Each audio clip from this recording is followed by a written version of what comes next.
구원의 주 하나님, 참 감사합니다. 오늘 말씀 안에서 예수님 어떤 분이신지 더 알기 원합니다. 깨달음을 주시고 오직 예수님이 나의 구주 되시고 주님 되심을 고백하는 삶을 살아가도록 주여 은혜 부어 주십시오. 예수님 이름으로 기도드립니다. 아멘. 요한복음 4장. 요한보다 예수께서 더 많은 사람을 제자로 삼고 세례를 주신다는 소문이 바리새파 사람들의 귀에 들어간 것을 예수께서 아셨다. 사실은 예수께서 직접 세례를 주신 것이 아니라 그 제자들이 준 것이다. 예수께서는 유대를 떠나 다시 갈릴리로 가셨다. 그렇게 하려면 사마리아를 거쳐서 가실 수밖에 없었다. 예수께서 사마리아에 있는 수가라는 마을에 이르셨다.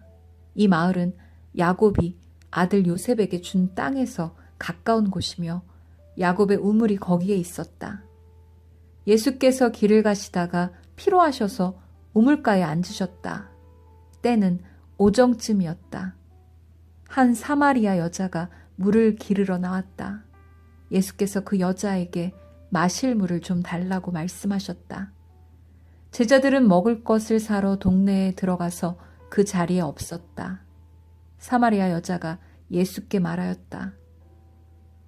선생님은 유대 사람인데 어떻게 사마리아 여자인 나에게 물을 달라고 하십니까?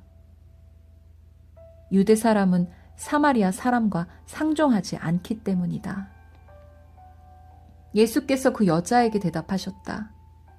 내가 하나님의 선물을 알고 또 너에게 물을 달라는 사람이 누구인지를 알았더라면 도리어 내가 그에게 청하였을 것이고 그는 너에게 생수를 주었을 것이다. 여자가 말하였다. 선생님에게는 두레박도 없고 이 우물은 깊은데 선생님은 어디에서 생수를 구하신다는 말입니까? 선생님이 우리 조상 야곱보다 더 위대하신 분이라는 말입니까? 그는 우리에게 이 우물을 주었고 그와 그 자녀들과 그 가축까지 다 이 우물의 물을 마셨습니다. 예수님께서 말씀하셨다. 이 물을 마시는 사람은 다시 목마를 것이다. 그러나 내가 주는 물을 마시는 사람은 영원히 목마르지 아니할 것이다. 내가 주는 물은 그 사람 속에서 영생에 이르게 하는 샘물이 될 것이다. 그 여자가 말하였다. 선생님, 그 물을 나에게 주셔서 내가 목마르지도 않고 또 물을 기르러 여기까지 나오지도 않게 해주십시오.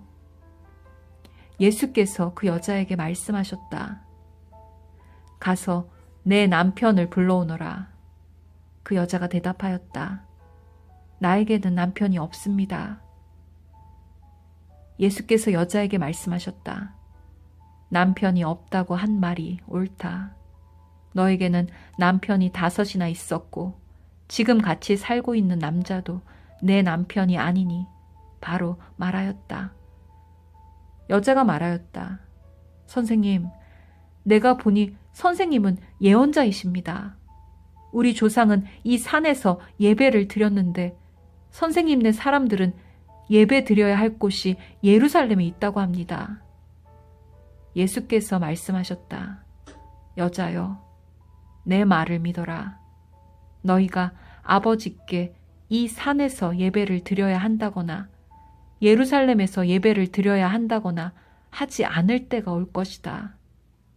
너희는 너희가 알지 못하는 것을 예배하고 우리는 우리가 아는 분을 예배한다.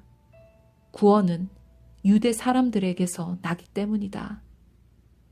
참되게 예배를 드리는 사람들이 영과 진리로 아버지께 예배를 드릴 때가 온다.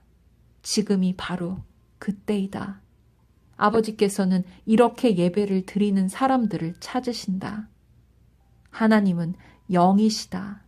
그러므로 하나님께 예배를 드리는 사람은 영과 진리로 예배를 드려야 한다. 여자가 예수께 말했다. 나는 그리스도라고 하는 메시아가 오실 것을 압니다. 그가 오시면 우리에게 모든 것을 알려주실 것입니다. 예수께서 말씀하셨다. 너에게 말하고 있는 내가 그다. 이때 제자들이 돌아와서 예수께서 그 여자와 말씀을 나누시는 것을 보고 놀랐다. 그러나 예수께 웬일이십니까? 하거나 어찌하여 이 여자와 말씀을 나누고 계십니까? 하고 묻는 사람이 한 사람도 없었다. 그 여자는 물동이를 버려두고 동네로 들어가서 사람들에게 말하였다. 내가 한 일을 모두 알아맞히신 분이 계십니다.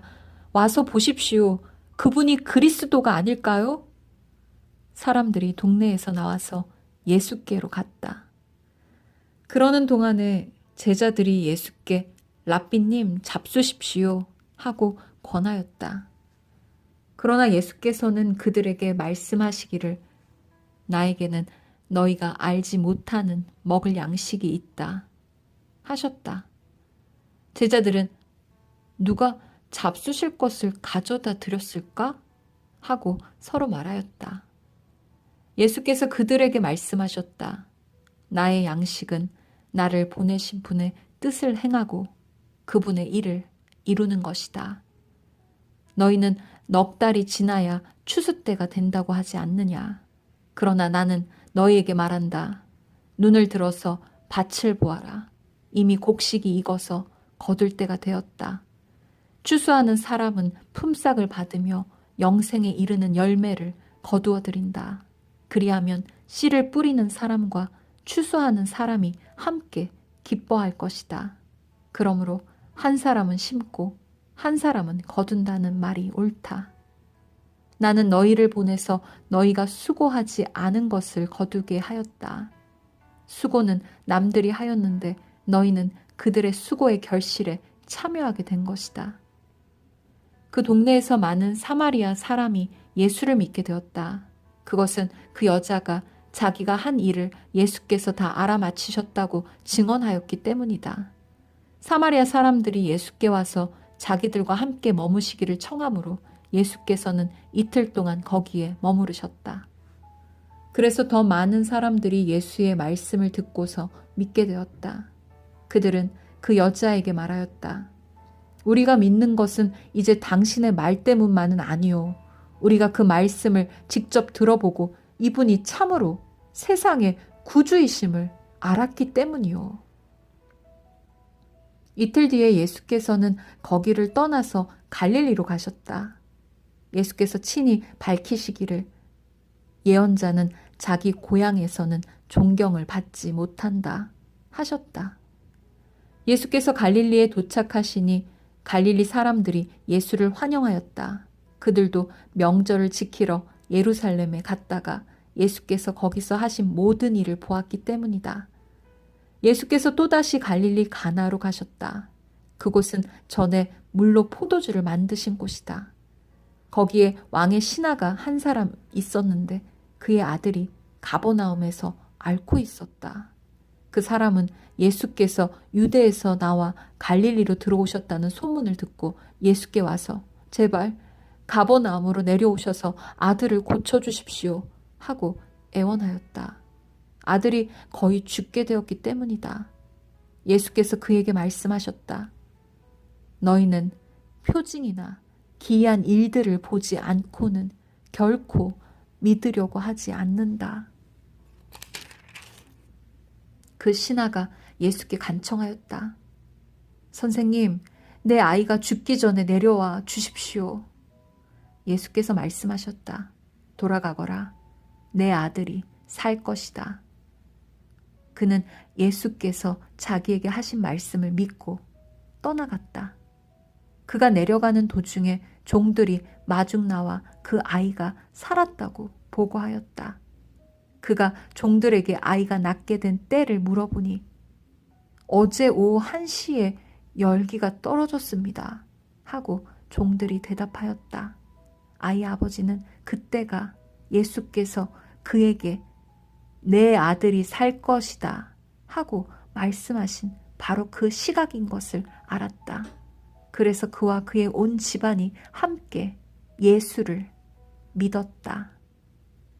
이것은 예수께서 유대에서 나와서 갈릴리로 돌아오신 뒤에 행하신 두 번째 표징이다. 아멘.